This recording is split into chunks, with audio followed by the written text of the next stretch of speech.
Hi guys, मैं हूं कमलेश कुमार और आप देख रहे हैं मेरी पार्ट्स ऑफ स्पीच की क्लास अर्थात बोलने के अंग भाग की क्लास। सबसे पहले मैं आप सभी को बता देना चाहूँगा कि what is parts of speech अर्थात पार्ट्स ऑफ स्पीच क्या होता है, इसका रोल क्या होता है, अंग्रेजी भाषा में इसका स्थान क्या है। तो अंग्रेजी भाषा में पार्ट्स ऑफ स्पीच अंग्रेजी भाषा का हृदय कहलाता है। हमने इसे डिफाइन करने का प्रयास किया है। वर्ड्स आर डिफरेंट काइंड्स और classes called parts of speech according to their use in a sentence. अर्थात वाक्य में विभिन्न प्रकार के शब्दों और शब्दों का प्रयोग करते हैं जो विभिन्न वर्गों और विभिन्न प्रकार के होते हैं। उन्हें उनके प्रयोग के आधार पर बोलने के अंग भाग कहते हैं। एक एग्जाम्पल के द्वारा मैं आपको समझाने का प्रयास करूंगा। We are going to Kanpur. इस we are going to Kanpur sentence में वी प्रोनाउन के रूप में यूज किया गया है, आर हेल्पिंग वर्ब के रूप में यूज किया गया है, गोइंग मैन वर्ब के रूप में यूज किया गया है, टू प्रीपोजिशन के रूप में यूज किया गया है और कानपुर को एक नाउन के रूप में यूज किया गया है। अर्थात इस वाक्य में हमने बहुत सारे शब्दों का इस्तेमाल किया है जो विभिन्न वर्गों के और विभिन्न प्रकार के हैं। अतः हम इनके प्रयोग के आधार पर इन्हें पार्ट्स ऑफ स्पीच कहते हैं या यूँ कह दें कि बोलने के अंग भाग कहते हैं। Now we are talking about the kinds of parts of speech अर्थात बोलने के अंग भाग के कितने पार्ट्स होते हैं या यूँ कह दें कि कितने हिस्से होते हैं। So we can say there are 8 parts of speech in number अर्थात संख्या में 8 पार्ट्स ऑफ स्पीच होते हैं। एक ट्रिक के माध्यम से मैंने आप सभी को समझाने का प्रयास किया है। ट्रिक है नैप, वैप, CI। न से नैप, वैप, सी, नैप, वैप, सी। N से नाउन, A से एडजेक्टिव, P से प्रोनाउन, V से वर्ब, A से एडवर्ब, P से प्रीपोजिशन, C से कंजंक्शन एंड I से इंटरजेक्शन। अर्थात नाउन मीन्स संज्ञा, एडजेक्टिव मीन्स विशेषण, प्रोनाउन सर्वनाम, वर्ब क्रिया, एडवर्ब क्रिया विशेषण, प्रीपोजिशन संबंध सूचक, कंजंक्शन संयोजक, इंटरजेक्शन विस्मयबोधक इत्यादि। बारी बारी से हम इन सभी को पढ़ने का प्रयास करेंगे। तो सबसे पहले हमने उठाया है नाउन को। नाउन के बारे में हम लोग सबसे पहले पढ़ने का प्रयास करेंगे। सबसे पहले हम देखेंगे कि आखिर नाउन क्या होता है। नाउन जितने भी नेमिंग वर्ड्स होते हैं वो सभी संज्ञा कहलाते हैं। अर्थात naming words are called noun. Naming words से मतलब प्रत्येक वस्तु, विषय, प्रत्येक वस्तु, व्यक्ति, स्थान, इनका अपना कोई न कोई एक नाम होता है। उसी को हम लोग संज्ञा के नाम से जानते हैं या फिर इंग्लिश में नाउन कहते हैं। नाउन मुख्यतः 5 प्रकार के होते हैं जिनको मैंने नाउन की डेफिनेशन को डिफाइन करने के लिए मैंने एक ट्रिक का सहारा लिया है। आप लोग इस ट्रिक को पढ़ेंगे और अपने हमेशा इसको याद रखने का प्रयास करेंगे। ट्रिक है P² 8। P स्क्वायर का मतलब P डबल बार यूज़ की गई है।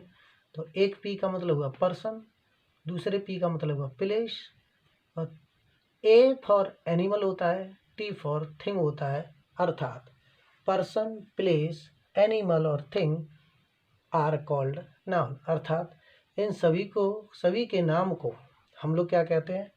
नाउन कहते हैं। जैसे हिंदी में कह सकते हैं व्यक्ति, वस्तु, स्थान और जानवर के नाम को संज्ञा कहते हैं। एग्जाम्पल, उदाहरण के द्वारा समझाने का प्रयास करते हैं। राम, आगरा, चेयर, काव इत्यादि। ये सभी नाउन होते हैं। अब हम आगे बात करेंगे, आप बताएंगे काइंड्स ऑफ नाउन अर्थात संज्ञा के प्रकार के बारे में। संज्ञा के प्रकार को जानने के लिए हमने एक ट्रिक का सहारा लिया है। नॉर्मली नाउन के 5 प्रकार होते हैं, संज्ञा के 5 प्रकार होते हैं, जिनमें एक कलेक्टिव नाउन होता है, कॉमन नाउन होता है, एक मटेरियल नाउन होता है, एक एब्स्ट्रैक्ट नाउन होता है और दूसरा प्रॉपर नाउन होता है। इट मीन्स मैंने जो ट्रिक बनाई है जिसको आप कभी भी नहीं फॉरगेटिंग कर पाएंगे, तो वो है आपकी सी स्क्वायर मैप। अर्थात सी स्क्वायर से मतलब सी को 2 बार इस्तेमाल किया गया है, MAP मैप। तो सी स्क्वायर से मतलब collective noun, common noun, material noun, abstract noun और लास्ट में प्रॉपर नाउन। अर्थात कलेक्टिव नाउन से मतलब होता है समूहवाचक संज्ञा, कॉमन नाउन जातिवाचक संज्ञा, मटेरियल नाउन धातु या पदार्थवाचक संज्ञा, एब्स्ट्रैक्ट नाउन भाववाचक संज्ञा, प्रॉपर नाउन व्यक्तिवाचक संज्ञा। सो वी कैन से संज्ञा जो है मुख्यतः 5 प्रकार की होती है, जिसमें सबसे पहले हमने उठाया है कलेक्टिव नाउन को, जिसे कहते हैं समूहवाचक संज्ञा। A group of person place समूह, a group of person place animal और thing is called collective noun. अर्थात एक व्यक्तियों का समूह, एक स्थानों का समूह, जानवरों का समूह या फिर वस्तुओं का समूह को हम लोग कलेक्टिव नाउन के नाम से जानते हैं। उदाहरण के लिए आर्मी, गैलेक्सी, हेड जानवरों का समूह, तारों का समूह, ये आर्मी के सैनिकों का समूह। अर्थात जो समूह का बोध कराते हैं, जो शब्द समूह का बोध कराते हैं, उन्हें हम लोग कलेक्टिव नाउन के नाम से जानते हैं। दूसरी बात करते हैं कॉमन नाउन की। तो कॉमन नाउन क्या होता है? The word which governs its whole kinds और क्लास। अर्थात वह शब्द जो अपनी पूरी वर्ग को या अपने जैसे पूरे प्रकार को गवर्न करता है, या यूँ कहें कि कवर कर लेता है, उसी को हम लोग कॉमन नाउन कहते हैं। जैसे कॉमन नाउन उदाहरण काव अर्थात गाय। तो गाय का मतलब जितनी भी संसार में गायें हैं वो सभी गाय। डॉग अर्थात सभी प्रकार के कुत्ते। यूँ कहें कि टीचर तो टीचर चाहे वो मेल हो चाहे फीमेल हो, टीचर। स्टूडेंट अर्थात बॉय स्टूडेंट या girl student, like this. Now we are talking about the material noun. So material noun is given to a matter or metal by which something is made। अर्थात material noun वह वस्तु या पदार्थ होता है जिससे हम कोई दूसरी नई वस्तु का निर्माण कर लेते हैं, जैसे कि gold, silver, tin and all the grains. अर्थात जितने भी अनाज होते हैं वो सभी मटेरियल नाउन में आते हैं। ओके ना? So let us talk about the abstract noun. Trick है एब्स्ट्रैक्ट नाउन की फैशक अर्थात FASAQ फैशक का फॉर्मूला आप लोग अगर याद रखेंगे तो आप एब्स्ट्रैक्ट नाउन को कभी भी नहीं भुला पाएंगे। कैसे?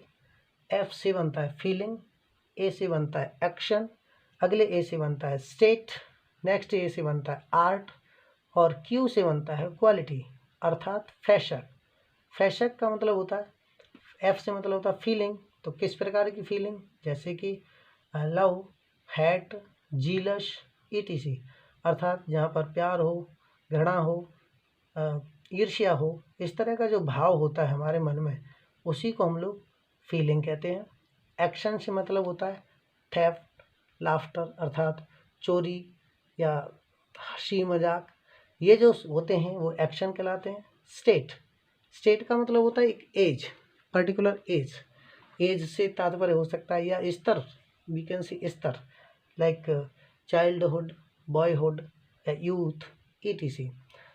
आर्ट से मीनिंग, आर्ट से मीनिंग होता है singing, dancing, teaching, etc। and the quality of a person like kindness, hardness, brightness, etc. So we can say that if we remember the trick fashak, we never forget abstract noun। Okay ना, क्योंकि हम लोग यहाँ पर अगर फैसक को याद रख पाएंगे तो हम कभी भी एब्स्ट्रैक्ट नाउन को नहीं बुला पाएंगे। लास्ट में हम लोग बात करते हैं, अच्छा फैसक जो होती है, एक एब्स्ट्रैक्ट नाउन जो होता है एक ऐसा नाउन है जो जिसको हम टच नहीं कर सकते, जिसको हम सिर्फ क्या कर सकते हैं, महसूस कर सकते हैं, उसी को हम लोग एब्स्ट्रैक्ट नाउन कहते हैं। अब हम बात करते हैं प्रॉपर नाउन की। तो प्रॉपर नाउन क्या होता है, अ पर्टिकुलर पर्सन प्लेस, एक विशेष व्यक्ति स्थान के नाम को प्रॉपर नाउन कहा जाता है। प्रॉपर का मतलब होता है पूर्ण, नाउन का मतलब हो गया संज्ञा, अर्थात एक ऐसा विशेष व्यक्ति, वस्तु या स्थान जो विशेष हो, जिसे विशेष बनाया जाता है, वही क्या कहलाता है, वही आपका प्रॉपर नाउन कहलाता है। ओके ना, जैसे कि राम, आगरा, कानपुर, etc। हाँ, एक बात विशेष ध्यान रखिएगा, प्रॉपर नाउन जो होते हैं वो हमेशा कैपिटल लेटर से स्टार्ट होते हैं, कैपिटल लेटर से स्टार्ट होते हैं।